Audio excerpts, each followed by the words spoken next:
अजय जी, जिस तरह से नीट परीक्षा जो है पूरी कहा गया कि पेपर लीक हुआ है, क्या मानते हैं इससे पहले भी ऐसी परीक्षाएँ रद्द हो चुकी हैं?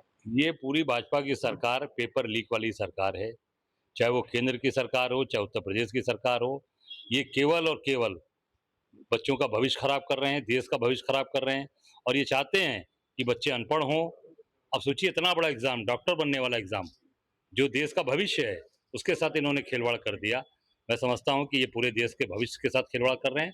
ये सरकार केवल और केवल आज लोगों को पूरी तरीके से उनका भविष्य खराब कर रही है।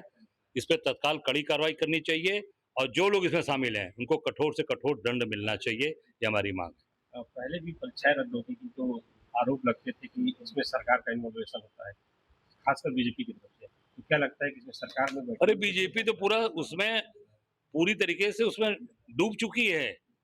उत्तर प्रदेश के जितने एग्ज़ाम हुए, चाहे पुलिस के हों, दरोगा के हों, चाहे वो बच्चों के 69,000 बच्चे घूम रहे हैं अभी ओबीसी वाले, टीचर, कहीं कुछ नहीं है।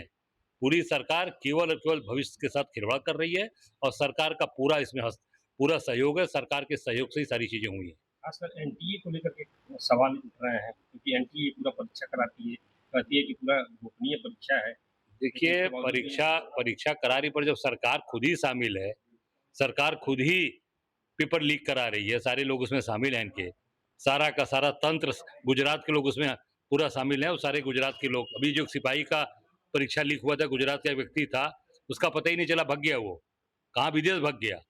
तो पूरे गुजरातियों को देकर पूरे देश का भविष्य खराब कर रहे हैं। एक अपील भी प्रधानमंत्री की तरफ से आई है, सोने को लेकर के, खासकर पेट्रोल और डीजल को भी लेकर के। क्या कहते हैं? हम काशीवासी यहाँ के सांसद हैं, मोदी उनसे अपील करेंगे कि पहले अपने ऊपर लागू करिए।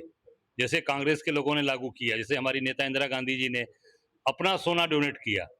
हमारे देश के प्रधानमंत्री जो बनारस के लाल, हमारे लाल बहादुर शास्त्री जी, उन्होंने आग्रह किया देशवासियों से कि अन्न छोड़ दें, तो सबसे पहले उन्होंने अन्न छोड़ा, उन्होंने अन्न को त्यागा, तब देशवासियों से कहा। तो मोदी जी रोड शो तो रोज कर रहे हैं सैकड़ों गाड़ियों के साथ, विदेश अभी घूमने जा रहे हैं, पूरा यूरोप घूमने जा रहे हैं। बंद करिए ये सब, आम जनता को सही चीज बताए और चुनाव बाद अब बता रहे हैं, चुनाव के पहले नहीं बताया आपने। मैं समझता हूँ कि केवल और केवल जनता को ठगने का काम, देश की जनता को भ्रमित करने का काम मोदी जी कर रहे हैं। क्या लग रहा है कि युद्ध की वजह से ये अर्थव्यवस्था और ये स्थिति उत्पन्न हुई है या कोई और अरे वजह है? भाई कोई भी स्थिति हो युद्ध की वजह से, तो आप चुनाव में क्यों नहीं बताए? राहुल जी बताए, राहुल जी को झूठा साबित करने का प्रयास किया मोदी ने कि राहुल जी झूठ बोल रहे हैं, सही बात बोले।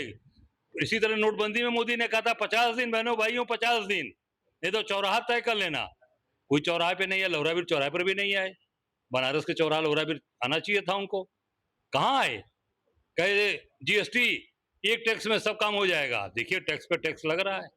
कोरोना काल देखिए जनता कैसे मरी, कोई माई बाप कोई देखने वाला नहीं था।